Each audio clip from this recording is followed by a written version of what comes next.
কুষ্টিয়ার কুমারখালীতে টানা বর্ষণে শহর ও আশপাশের কয়েকশো পরিবার পানিবন্দী হয়ে পড়েছেন। ঘরে বাইরে চারিদিকে পানি থই থই করছে, আর তার সঙ্গে আতঙ্কের কারণ হয়ে দাঁড়িয়েছে সাপ। শুক্রবার সকালে সরেজমিনেই দেখা গেছে কুমারখালী পৌর এলাকার ৯ নং ওয়ার্ড শাহিনমোড় এলাকায় জলাবদ্ধতার কারণে শতাধিক পরিবার চরম দুর্ভোগে পড়েছে। টানা বর্ষণে ঘরবাড়ি ও রাস্তাঘাটে পানি জমে দুর্ভোগ বাড়ছে। বসতবাড়িতে পানি ঢুকে পড়ায় সাধারণ মানুষ আতঙ্কে দিন কাটাচ্ছেন।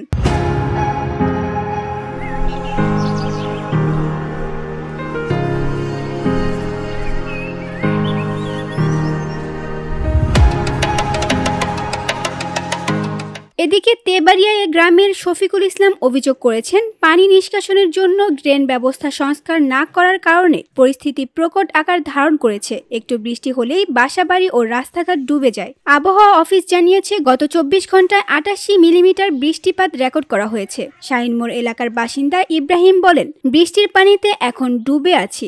ঘরে পানি, বাইরে পানি, চারদিকে থই থই করছে। বাঁচার কোনো উপায় নেই। পৌরসভা কোনো উদ্যোগ নেয় না। আমাদের ৯ নম্বর ওয়ার্ডে কোনো ড্রেন নাই। কুমারখালী উপজেলা নির্বাহী কর্মকর্তা মোহাম্মদ মিকাইল ইসলাম জানান, জলাবদ্ধতা নিরসনের জন্য উপজেলা প্রকৌশলীর কাছে নির্দেশ দেওয়া হয়েছে। ইতিমধ্যে যেসব এলাকায় পানি জমেছে সেখানে লোক পাঠিয়ে কাজ শুরু করা হয়েছে। পরিস্থিতি নাই। VOD Bangla news desk.